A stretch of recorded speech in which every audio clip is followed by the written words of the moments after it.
দেখো এখানে অনেক জিনিস দেওয়া আছে। একটি উদ্দীপক খুবই ভালো একটা উদ্দীপক, এ বি সি, এটা ত্রিভুজ শেপ, যাই হোক। আচ্ছা, সো চিত্রে কি দেওয়া আছে, ও এ ইকুয়াল টু হচ্ছে আমাদের 4, মানে এতটুকু হচ্ছে আমাদের 4 একক। ও এ 4 একক, ও বি হচ্ছে 2 একক এবং ও সি হচ্ছে 3 একক। আচ্ছা, খুবই সবই দেওয়া আছে মোটামুটি। ক নাম্বার কোশ্চেন, 2,3 বিন্দুগামী এবং এক্স অক্ষে ধনাত্মক দিকের সাথে 45 ডিগ্রি কোণ উৎপন্ন করে এমন সরলরেখার সমীকরণ নির্ণয় করো। দেখো এটা আমরা একটু শর্টে করার ট্রাই করবো জিনিসটা। সবসময় কিন্তু আমাদের সব থিওরি লাগে না অ্যান্সার করতে, মাঝে মাঝে আমাদের একটু ব্রেনটাও লাগাতে হবে। ওকে, কি বললো, আমরা এটা এখানে অ্যান্সার করার ট্রাই করি। কি বললো এখানে আমাদের, যে 2,3 বিন্দু দিয়ে যায় এবং এক্স অক্ষের সাথে হচ্ছে কত 45 ডিগ্রি কোণ উৎপন্ন করে। ফার্স্টে আমরা একটু আঁকার ট্রাই করি, তো দেখি কি হয়। 2,3 বিন্দু, রাইট, ধরলাম এটা হচ্ছে 1 2, এটা হচ্ছে 1 2 3, সো এটা হচ্ছে আমাদের 2,3 বিন্দু এবং এক্স অক্ষের সাথে কত কোণ উৎপন্ন করে 45 ডিগ্রি কোণ উৎপন্ন করে, তাই না, ধনাত্মক দিকের সাথে এক্স অক্ষের। সো এক্স অক্ষের ধনাত্মক দিক কোনটা, দেখো সরলরেখার ক্ষেত্রে যদি সরলরেখা ভাবে ছেদ করে, এই ধনাত্মক সাইড হচ্ছে এই সাইডটা, মানে ছেদ করার ডান পাশে ধনাত্মক সাইড এবং বাম পাশে হচ্ছে ঋণাত্মক সাইড। ধনাত্মক বলতে কিন্তু জাস্ট এতটুকু, এটা কিন্তু না। একটা সরলরেখা যখন ছেদ করবে, সরলরেখা ছেদ করলে তার ওই ছেদ বিন্দু থেকে এই সাইডটা পজিটিভ, এই সাইডটা কি নেগেটিভ, মানে এক্স অক্ষের ক্ষেত্রে এভাবে আমরা ধরি, তাহলে ইজি হবে। সো আমাদের জিনিসটা হচ্ছে, এই জিনিসটা হচ্ছে এমন যে এই বিন্দু দিয়ে যায় এবং এক্স অক্ষের সাথে কত উৎপন্ন করে 45 ডিগ্রি উৎপন্ন করে ধনাত্মক দিকের সাথে, মানে এই দিকের সাথে, রাইট, আর এই দিকের সাথে অন্য কোণ উৎপন্ন করবে। এটা হচ্ছে ঋণাত্মক দিক, এটা হচ্ছে ধনাত্মক দিক, তাই না। সো এটা হচ্ছে কত উৎপন্ন করলো 45 ডিগ্রি এবং যাবে হচ্ছে কত 2,3 বিন্দু দিয়ে, তাই না। সো দেখো এটা আরও অনেক ওয়েতে করা যায়, এটা জাস্ট সিম্পলিফাই ওয়েতে করাই, খুব ইজি, সবাই জানো যে কীভাবে করতে হবে। সো এক্স অক্ষের সাথে যে কোণ উৎপন্ন করে এটা বেসিক্যালি আমাদের কি ঢাল, তাই না। মানে এখানে আমাদের ঢাল এম ইকুয়াল টু কত হবে tan 45, মানে ধনাত্মক দিকের সাথে যে উৎপন্ন কোণ সেটাই হচ্ছে ঢালের কোণ। ওকে, মানে ঢালের সংজ্ঞাই হচ্ছে এক্স অক্ষের সাথে ধনাত্মক কোণ উৎপন্ন করবে কোনো সরলরেখা, তার tan এর মানকে আমরা কি বলবো, ঢাল বলবো। ওকে, সো tan 45 মানে কত আমাদের 1, সো ঢাল আমাদের পেয়ে গেলাম 1।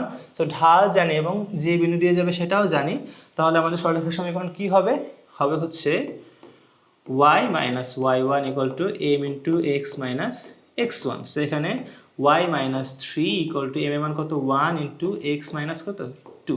সো এটা করলে যা আসবে তাই, এটাই হচ্ছে আমাদের সেই সরলরেখার ইকুয়েশন। মানে কোশ্চেন একটু এদিক ওদিক দেখে বিভ্রান্ত হওয়ার কোনো দরকার নেই, কোশ্চেন আসলে খুবই ইজি জিনিস। ওকে, খ নাম্বার কি বললো আমাদের, এপি পিকিউ এবং কিউবি সমান হলে, এই তিনটাই সমান, মানে এই তিনটা খণ্ডিতাংশ কিন্তু আমাদের সমান, এতটুকু এতটুকু এতটুকু সমান, যদি সমান হয় তাহলে ত্রিভুজ ও পি কিউ এর সমীকরণ, সরি ক্ষেত্রফল নির্ণয় করতে বলছে। সো ক্ষেত্রফল নির্ণয় করে আমাদের প্রথম শর্ত কি, সবগুলো শীর্ষবিন্দু জানতে হবে। সো ও মানে তো জানি, ও মানে কত 0 0, তাই না। দ্যাট মিনস আমাদের পি বিন্দু জানতে হবে, কিউ বিন্দু জানতে হবে, তাহলে আমরা ও পি কিউ এই ত্রিভুজটার ক্ষেত্রফল বের করতে পারবো। ও পি কিউ এখানে আঁকানো নাই, বাট আঁকানো যাবে যেভাবে, এটা হবে যে পি কানেক্ট করলে এটা হবে, এটা কিউ কানেক্ট করলে এটা হবে। So O P Q basically হচ্ছে এইটা, তাই না। সেখানে আমরা না আঁকি, সেভাবে হচ্ছে আমাদের ও পি কিউ এর ক্ষেত্রফল নির্ণয় করতে পি এবং কিউ বের করতে হবে, রাইট। এখন এইখানে কি বলা আছে এটা একটা আমরা ভিজুয়ালাইজ করি, যে এইটা হচ্ছে আমি এভাবে আঁকি, এটা হচ্ছে আমাদের বি বিন্দু, এটা হচ্ছে আমাদের এ বিন্দু, আর এখানে মাঝখানে কি আছে আবার পি আবার কিউ বিন্দু আছে, রাইট। সো বেসিক্যালি তিনটা জিনিস সমান, এতটুকুও যা, এতটুকুও তা, এতটুকুও কি তাই, মানে এটা 1:1:1 অনুপাতে ভাগ করা, তাই। যদি তাই হয় তাহলে আমরা বলতে পারি না যে কিউ বিন্দুটা হচ্ছে আমাদের, কিউ বিন্দুটা আমাদের ভাগ করছে 1:2 অনুপাতে। আবার পি বিন্দু, কারণ কি এদিকে 1 আর এদিকে কত, মানে কিউ বিন্দুটা এই এ বিকে ভাগ করছে কত অনুপাতে 1:2। কী হবে, এদিকে 1 বি এর সাথে 1 এবং এর সাথে কত 2, 1 আর 1 কত 2 ভাগ, রাইট, এদিকে 1 ভাগ এদিকে 2 ভাগ। আবার পি বিন্দুটা কী করছে, এই বি এর সাথে অন্তর্ভুক্ত করছে কত 2:1, এদিকে 2 1 1 2, এদিকে 1 2:1 অনুপাতে ভাগ করছে। ওকে, সো বেসিক্যালি এটাকে আমরা বলি সমত্রিখণ্ডিত করা। হ্যাঁ, সমত্রিখণ্ডিত করলে কি হবে, কোনো রেখাংশ সমত্রিখণ্ডিত হওয়া মানে একটা একটা জায়গায় ছেদ হবে হচ্ছে, একটা জায়গায় অনুপাত হবে হচ্ছে 1:2, আর একটা জায়গায় অনুপাত হবে হচ্ছে 2:1। ওকে, সো এমনই হয়। ওকে, সো এখন আমরা পি কিউ এভাবে অনুপাত ধরে বের করবো, কিউ এর সঙ্গে অনুপাত নিব হচ্ছে এইটা, এবং পি এর সঙ্গে অনুপাত নিব হচ্ছে এইটা। এখানে একটা জিনিস খেয়াল করছো, আমি অনুপাত নেওয়ার সময় কিন্তু বি কে প্রথম বিন্দু ধরছি এবং এ কে কিন্তু পরের বিন্দু ধরছি, মানে বি যেহেতু আমার লেফট সাইডে ছিল, সো বি হচ্ছে আমার মেন প্রায়োরিটি, এ হচ্ছে পরে। অনুপাতটা যদি আমি এর সাথে নিতাম তাহলে কি হতো, তাহলে কিউ কিন্তু যদি অনুপাত হতো কার সাথে, এর সাথে, তাহলে কিন্তু 2:2 অনুপাতে ভাগ হতো, তাই না? বাট যেহেতু আমরা এই সাইড থেকে কাউন্ট করা শুরু করি, সো এইদিকে 1 এদিকে কত 2, এভাবে আমি ধরছি। মানে বিটা হচ্ছে আমাদের x1 y1, বি বিন্দুটা x1 y1 এবং এ বিন্দু হচ্ছে আমাদের x2 y2, এটাই বলতে চাচ্ছি আর কি। সো জাস্ট সূত্র মুখস্থ করলে হবে না, একটু বুঝতেও হবে জিনিসগুলো, বেসিক জিনিসগুলো। ওকে, সো আমাদের কিউ বের করবো। ধরলাম কিউ এর স্থানাঙ্ক হবে হচ্ছে বড় এক্স বড় ওয়াই। সো বড় এক্স এর মান কত হবে, এক্স ইকুয়াল টু হবে কত, এক্স ইকুয়াল টু হবে হচ্ছে কত, অনুপাত কত, এদিকে 1 এদিকে কত 2, সো 1 ইন্টু x2, এটা ধরলাম x1 ইন্টু x2 y2, তাই না? 1 into x2 plus 2 into x1 divide by কত আমাদের 2 প্লাস 1 বা 1 প্লাস 2, এটা হচ্ছে অন্তর্দ্বিখণ্ডিত আমরা পড়লাম, এই যে m into x2 plus n into x1 divide by m plus n, তাই না? তাই করলাম আমি। এখন x2 x1 এগুলো কত, ওগুলো বের করি। আচ্ছা বের করি যে দেওয়া আছে কত, ও ইকুয়াল টু কত 4, রাইট? সো এই বিন্দুটা হচ্ছে বেসিক্যালি কত, এই বিন্দুটা বেসিক্যালি হচ্ছে 4,0, আবার ওবি মানে কত 2, সো বেসিক্যালি এই বিন্দুটা হচ্ছে কত আমাদের 0,2। সো আমি বিন্দুগুলো পেয়ে গেলাম কত, 0,2 এবং 4,0, এটা হচ্ছে আমাদের 0,2 এবং এটা হচ্ছে আমাদের 4,0, এগুলো হচ্ছে আমাদের x এর মান। এবার মান বসাই, তাহলে কি হবে, হবে হচ্ছে 1 into 4 plus 2 into 0 divide by কত 3, দ্যাট মিনস এটা হচ্ছে আমাদের আসতেছে 4/3। যে পাশে লিখি, এটা আমাদের আসে হচ্ছে 4/3।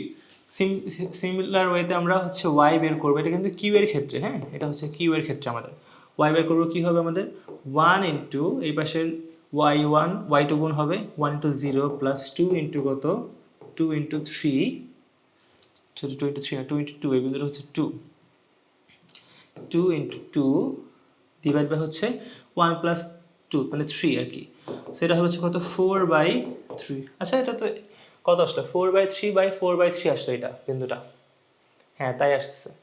সো আমাদের কিউ বিন্দুটা কত আসলো, আমাদের কিউ বিন্দু চলে আসলো কত, কিউ বিন্দু আসলো হচ্ছে 4/3, 4/3, এটা হচ্ছে আমাদের কিউ বিন্দু। সিমিলারলি আমরা পি বিন্দুটা বের করব। পি বিন্দুর ক্ষেত্রে কি হবে, আমরা এটা মুছে ফেলে, দরকার নেই আমাদের এই জিনিসটার। এগুলো তোমরা কিন্তু বোর্ড কোশ্চেন, তাই না? সো এগুলো কিন্তু টেস্ট পেপারে করা আছে, সো এই শিটগুলো তোমার দরকার নেই, জাস্ট আমি অঙ্কটা বোঝানোর জন্য এগুলো বোঝাতে করতেছি, ঠিকভাবে সিরিয়ালাইজ করতেছি না, এখানে এখানে করতেছি, তোমরা জাস্ট বুঝবা জিনিসটা, সেটাই। ওকে, সো কিউ এর ক্ষেত্রে সিমিলারলি আমি কী করবো, মানে পি এর ক্ষেত্রে সিমিলারলি কী করবো, এবার ধরি এটা হচ্ছে এক্স আর ওয়াই হবে, যেহেতু এটা এক্স আর ধরছে, এটা এক্স প্রাইম এটা ওয়াই প্রাইম ধরি না, অনেকের সমস্যা হবে বুঝতে।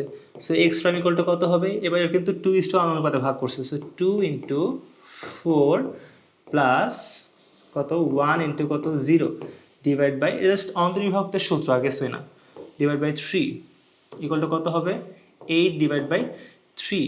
সিমিলারলি ওয়াই এর ক্ষেত্রে কী হবে, মানে ওয়াই প্রাইমের ক্ষেত্রে কী হবে 2 ইন্টু 0 প্লাস 1 ইন্টু, যেখানে কি কোনো ভুল করছি আমি দেখি তো, দাঁড়াও 1 ইন্টু 2, 1 ইন্টু 2, হ্যাঁ ঠিক আছে 1 ইন্টু 2 ডিভাইড বাই হচ্ছে কত 3, মানে এটা হচ্ছে আমাদের 2/3 আসতেছে, রাইট? সো আমাদের পি বিন্দুটা কত আসলো, আমাদের পি বিন্দু আসলো হচ্ছে আমাদের 8/3, 2/3, ওকে এতটুকু। সো পি বিন্দু জানি, কিউ বিন্দু জানি, ও বিন্দু জানি, তিনটা বিন্দু জানি গেছি, কত হবে ও বিন্দু হচ্ছে আমাদের 0,0, আমাদের পি বিন্দু কত 8/3, কত 2/3, এবং আমাদের কিউ বিন্দু কত 4/3, 4/3। এবার আমাদের তিনটা শীর্ষবিন্দু জানলে আমাদের ক্ষেত্রফল নির্ণয় কিন্তু খুবই সোজা, আমাদের আগেই করা ছিল। সো ক্ষেত্রফল নির্ণয় করতে পারবো তোমরা ম্যাট্রিক্সের মাধ্যমে। কি হবে, এই যে ক্ষেত্রফল কি হবে, O P Q equal to হবে হচ্ছে সামনে হাফ দিতে হবে, তারপরে কি হবে, আমার মনে হয় আগের অঙ্কটা আমরা হাফ দেইনি, ওই আগের ক্ষেত্রফলটা কিন্তু হাফ দিতে হবে সামনে। ওকে, একটা হাফ হবে, শুধু ম্যাট্রিক্স দিলে হবে না, সামনে হাফ হবে। কি হবে, সূত্র হচ্ছে আমাদের x1 y1 1, x2 y2 1, x3 y3 1, ওকে। দেখো এই যে আমাদের আগে যে অঙ্কটা করা ছিল এখানে ক্ষেত্রফলের, একটু বের করি। হ্যাঁ, এই অঙ্কটাতে কিন্তু ত্রিভুজের ক্ষেত্রফল আমরা হাফ দিইনি সামনে, এখানে কিন্তু হাফ হবে, ওকে। হাফ দিয়ে নাও, জাস্ট ম্যাট্রিক্সের সামনে কিন্তু হাফ না দিলে কিন্তু ক্ষেত্রফল নির্ণয় হবে না, ওকে। ওকে, সো এখানে কিন্তু হাফ হবে, সো হাফ দিলেই হচ্ছে এটা -25/6 আসবে, ওকে। যাই হোক, এটা ভুল ছিল। সো এখন আমরা কি করব, এই সূত্রে মান বসাবো এবং ক্ষেত্রফলটা নির্ণয় করব। সো এখানে আমাদের এখানে গ নম্বর কোশ্চেনটা বাকি ছিল যে এই উদ্দীপকের এ বিন্দুগামী এবং এসি রেখার সাথে 45 ডিগ্রি কোণ উৎপন্ন করে এইরূপ সরলরেখার সমীকরণ নির্ণয় করো। সো এই টাইপের কোনো বিন্দু দিয়ে যায় এবং কোনো সরলরেখার সাথে এত কোণ উৎপন্ন করে, এই টাইপের সরলরেখার সমীকরণ বের করার কিন্তু আমরা আগে একটা করেছিলাম, রাইট। সো দেখলাম যে দুইটা সরলরেখা আসবে যেটা এই এ বিন্দু দিয়ে যাবে এবং এসি সরলরেখার সাথে 45 ডিগ্রি কোণ উৎপন্ন করবে, মানে দুইটা, মানে অ্যান্সার হবে আমার দুইটা সরলরেখা, ওকে। সো এ বিন্দুটা কত আগে সেটা আইডেন্টিফাই করি। সো এ বিন্দু হচ্ছে আমার কত, যেহেতু আমার ও ইকুয়াল টু 4 দেওয়া আছে, দ্যাট মিনস এ কত আমার 4,0, রাইট। তাহলে আমরা একটা বিন্দু পেয়ে গেলাম যে এর মান হচ্ছে কত 4,0। এখানে আমরা নিয়ে নেই যে লিখি যে সরি এখানে আমরা লিখে নেই যে এ হচ্ছে আমাদের কত 4,0। এবার আমাদের কি লাগবে, এসি যে রেখাটা ওটা ঢাল লাগবে, রাইট। এসি রেখার ঢাল, মানে রেখাটা লাগবে না এক্স্যাক্টলি, এসি রেখার মানে যার সাথে কোণ উৎপন্ন করছে ওই রেখার ঢালটা আমাদের লাগবে। সো এসি রেখার ঢাল কত হয়, ধরি m1 হবে এসি রেখার ঢাল। সো এসি রেখার ঢাল যদি হয় m1 কত হবে, বিন্দুগুলো দেখো, এসি রেখার ঢাল বের করতে আমার এ লাগবে এবং সি বিন্দু লাগবে, রাইট। দুইটা বিন্দু থাকলে ঢাল বের করা যায়। সো সি বিন্দুটা কত, ও সি ইকুয়াল টু কত 3, রাইট। সো সি বিন্দুটা কত 0,3। ওয়াই অক্ষের উপরে যে কোনো বিন্দুর ক্ষেত্রে এক্স এর মান 0, আবার এক্স অক্ষের ক্ষেত্রে যে কোনো বিন্দুর ক্ষেত্রে কত ওয়াই এর মানটা 0, রাইট। ওকে, সো 0,3 এবং 4,0 এই দুইটা বিন্দু হচ্ছে আমার জানি আমি এসি এর। সো এখন আমি ঢাল বের করব, কি এ হচ্ছে এত এবং সি কত, সি হচ্ছে 0,3, রাইট। সো এসি জানি, এসি এর ঢাল বের করব কি হবে, আমাদের সূত্র হচ্ছে y2 minus y1 divide by x2 minus x1। এখন y1 x1 কারা, ধরে নাও এটা x1 মানে এটা হচ্ছে x2 y2, কোনো সমস্যা নেই। তাহলে কত হবে y2 কত আমাদের, ধরলাম এটা y2 3 minus 0 ডিভাইড বাই কত হবে 0 minus 4, রাইট। মানে হচ্ছে আমাদের -3 ডিভাইড বাই 4, এটাই হচ্ছে এসি রেখার ঢাল। সো আমরা পেয়ে গেলাম। এবার আমরা একটা চিত্রটা আঁকার ট্রাই করবো, যে ধরি এইটা হচ্ছে এসি রেখা, এটা হচ্ছে এসি রেখা। সো আমার সরলরেখা হচ্ছে এই এ বিন্দু দিয়ে তো যাবে, প্লাস হচ্ছে এসি রেখার সাথে কত উৎপন্ন করবে 45। সো আমরা জানি এমন সরলরেখা দুইটা পাওয়া যেতে পারে, একটা এমন হতে পারে, একটা এমন হতে পারে, রাইট। দুইটাই কি হবে, দুইটাই 45 ডিগ্রি কোণ উৎপন্ন করবে, আবার কি এ বিন্দু দিয়ে যাবে, রাইট। সো মোর কথা যাই হোক, আমি একটা চিত্র দিয়েই করবো, মানে একটা চিত্র দিয়ে করলে অটোমেটিক তোমার অ্যান্সার দুইটাই চলে আসবে, মানে চিত্র একটাই করি বাট অ্যান্সার আমার দুইটাই আসবে। তো ধরে নেই এই যে আমার যে সরলরেখাটা নির্ণয় করতে হবে, ধরে নিই এর ঢাল হবে হচ্ছে আমার m2, আর যেটা ঢাল আমি জানি এসি এর ঢাল হচ্ছে কত m1।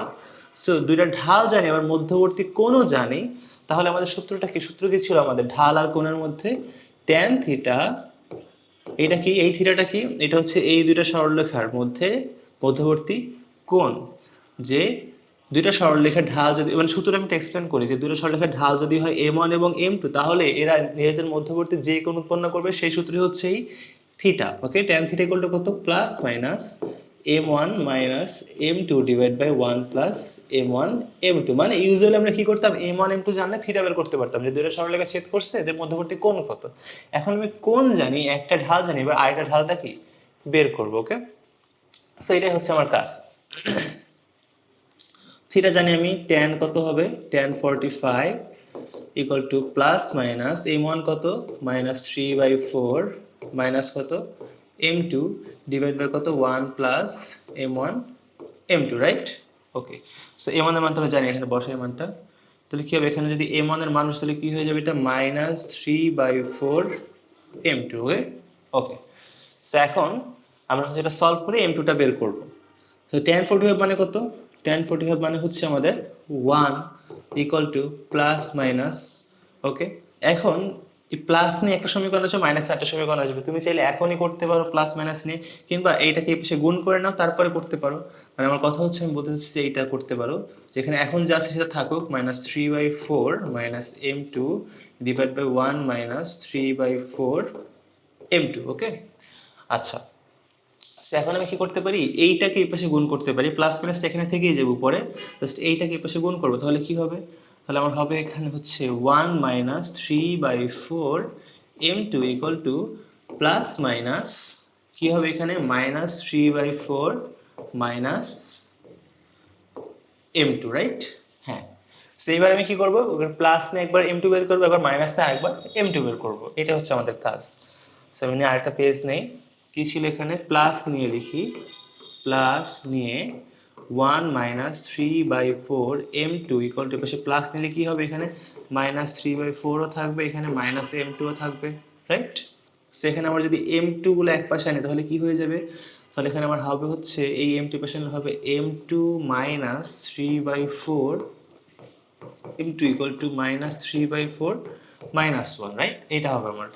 সেখানে আমার কি আসে যদি একটু যোগ বিয়োগ করে দেখি, 1 মাইনাস 3/4, এটা হচ্ছে যখন এটা একসাথে হিসাব করলে এটা হচ্ছে 1/4 m2। কীভাবে করলাম, মানে একটা কনফিউশন থাকতে পারে, এখান থেকে m2 কমন নয়, m2 কমন দিলে কি হবে, এখানে থাকবে 1 আর এখানে থাকবে কি 3/4, সো 1 মাইনাস 3/4 মাইনাস গেলে হচ্ছে আবার 1/4 আসে। মানে আমি একটু দেখাই কীভাবে করলাম। দেখো এখান থেকে হচ্ছে যে আমি m2 কমন নেই, অনেকে কনফিউশন পড়ে যখন আমি যোগ বিয়োগ কীভাবে করবো, এটা নর্মাল যোগ বিয়োগ, একটা m2 থেকে মাইনাস 3/4 m2 বিয়োগ গেলে যা থাকে, এখন এটা কীভাবে করবো, অনেকভাবেই করা যায়। m2 কমন দিলে এখানে থাকবে 1, এখানে থাকবে কত 3/4, রাইট?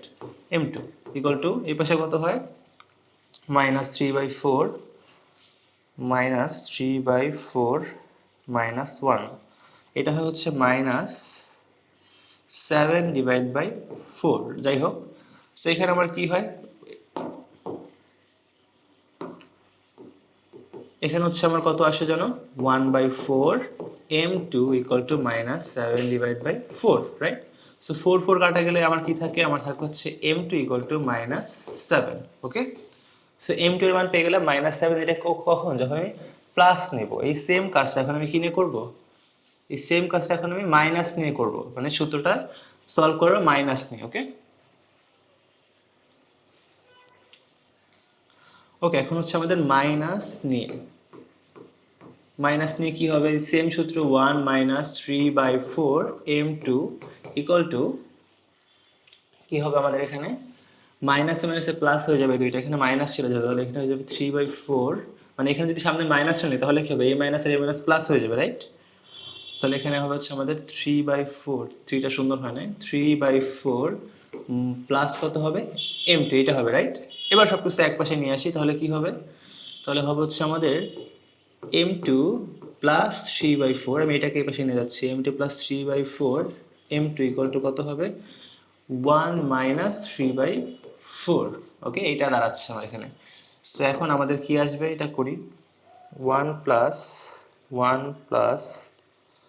3/4, এখানে হচ্ছে 7/4 m2 ইকুয়াল টু, এখানে আসবে হচ্ছে কত 1/4। সো এখানে আমার m2 এর মান দাঁড়ায় হচ্ছে কত, 4 কাটা গেলে 1/7, সো এইটা হচ্ছে আমাদের m2 এর মান। সো প্লাস নিয়ে একটা m2 পেলাম, মাইনাস নিয়ে আরেকটা m2 পেলাম, ওকে। সো এখন আমরা কি করব, বিন্দু জানি, বিন্দুটা কি যাবে, a বিন্দু দিয়ে যাবে, রাইট? সো a বিন্দু দিয়ে যাবে, একবার ঢাল এইটা নিয়ে একবার সমীকরণ, আবার a বিন্দু দিয়ে যাবে একবার ঢাল এটা নিয়ে আরেকটা সমীকরণ। সো এটা ঢাল যখন এইটা, তখন সমীকরণ কি হবে, তখন সমীকরণ হচ্ছে আমাদের, সমীকরণ তো অলওয়েজ সূত্র সেম, কি ঢাল আর বিন্দু থাকলে সমীকরণ হবে হচ্ছে y minus y1 equal to m into x minus x1, এই ক্ষেত্রেও same, right? y minus y1 equal to m into x minus x1। এখানে এমটা কি হবে এক্স্যাক্টলি বলতো, m2টা হবে, কারণ আমি ধরে নিয়েছিলাম যে আমার সমীকরণে হাল কত হবে m2, রাইট? ওকে, বান বসাই, x1 মানে কি, x1 মানে হচ্ছে আমার এই যে a বিন্দুটা কি ছিল আমাদের, a বিন্দুটা ছিল কত 4,0, তাই না? তাহলে এটাই হচ্ছে আমাদের x1 y1, so y minus 0 equal to y1 এর মান 0, আমাদের কত হবে মাইনাস 7 ইন্টু এক্স মাইনাস 4, এটা ক্যালকুলেট করলে যা আসবে সেটাই হচ্ছে আমার কি সমীকরণ, এক পাশে আনলে হয়ে যাবে। এখানে আবার কি হবে, same y minus 0 equal to, এখানে ঢালটা জাস্ট ডিফারেন্ট, কি হবে 1/7 ইন্টু এক্স মাইনাস 4, রাইট? এই এটা ক্যালকুলেট করলেই হয়ে যাবে। আমি কি করবো, 7টা এই পাশে গুণ করে দেবো, তাহলে কি হবে 7y equal to x minus 4, এবার এক পাশে নিয়ে আসো, হয়ে গেল আমার সমীকরণ, ওকে, রাইট? সো এইটা হচ্ছে আমাদের সমাধান। তো এইটা এবার অঙ্ক আমাদের আগেও ছিল একটা, আমরা আবার করলাম, জাস্ট আবার একটু ঠিকঠাক মতো ঝালাই করার জন্য। আচ্ছা